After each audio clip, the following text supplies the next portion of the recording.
ማን ያምናል? ማን ያምናል? ማን ያምናል? እንግዲህ አብርሽ ሰርቃችሁ አመጣችሁለት። እናንተ ምን አይነት ግፈኞች ናችሁ? ትንሽ ለሩታ አታስቡም እንዴ?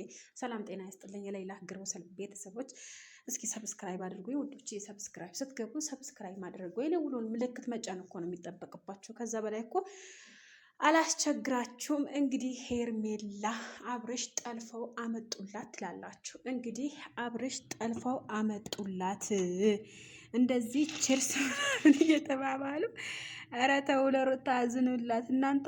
እንትን በእርግጠኝነት ሩታ ሳታቅ ነው ይዛችሁ ተመጣችሁት ማለት ነው። ምክንያቱም ትላንትና እንደተናገረው እኮ ቀለበቱ ማለት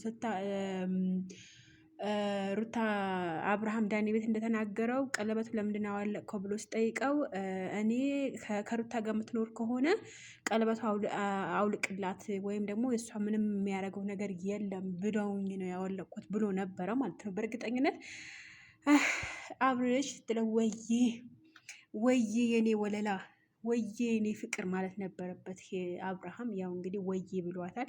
ወዬ ስላላት ብቻ ሄርሜላ በጣም ብርቅ ሆኖባት ነበረ። እንደው በቢጃማ ስትሮጥ ይዋት ቆይ ልመልስላችሁ እናንተ እንደዚህ ስትሮጥ ማለት ነው። ይዋት ደንግጣለች እና አብርሃም ደግሞ እንደዚህ በመሆኑ እንትን አላመነችም ማለት ነው። እነሱም ደግሞ ሰርቀው ነው ያመጡት ልጁ ማለት ነው። ውዶች አንዳንድ ጊዜ እኮ ፍቅር ማለት ነው። ፍቅር ማለት በጣም ከባድ ነው። በጣም ከባድ ነው። የሰው ልጅ ፍቅር የመሰለ ነገር የለም። መውደድ የመሰለ ነገር የለም።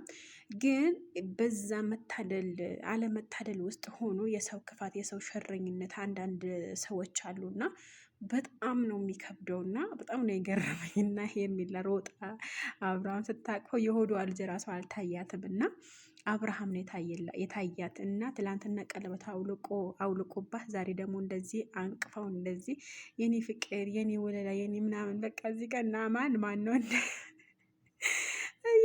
ይጨበብ እየተባለ ነበረ። ለማንኛውም ውዶች ይመቻቸው። ነገር ግን ውሸት ነው፣ ይሄ ነገር ውሸት ነው እና ደግሞ አንዳንድ ኮሜንታተሮች ይሄ ዲራማ ነው እንዳታምኝ ላይ የዲራማ ነው እያላችሁ ነበረ።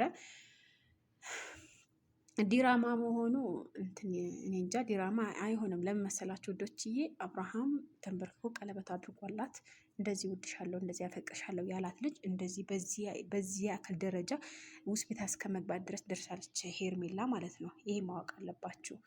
እና ደግሞ አብርሽ ሆስፒታል እስከሚደርስ ድረስ ደርሰዋል። እና ደግሞ ዶክተሮቹም ደግሞ ፊልም ነው ብትሉኝ እኔ አላምንም ማለት ነው። አንድ ሰው ይሄን ያክል ዲራማ ከተዋጣለት ለምን ትክክለኛ ዲራማ አይሰላም? ስለዛ ዲራማ አይደለም፣ ዲራማ አይመስለኝም። በነገራችን ላይ ውዶችዬ አንዳንድ ጊዜ ደስ ይላል። ፍቅር እንደ ደስ የሚል ነገር የለም። እና ደግሞ ያዝልቅላችሁ። ግን የውሸት ነው፣ ውሸት ነው።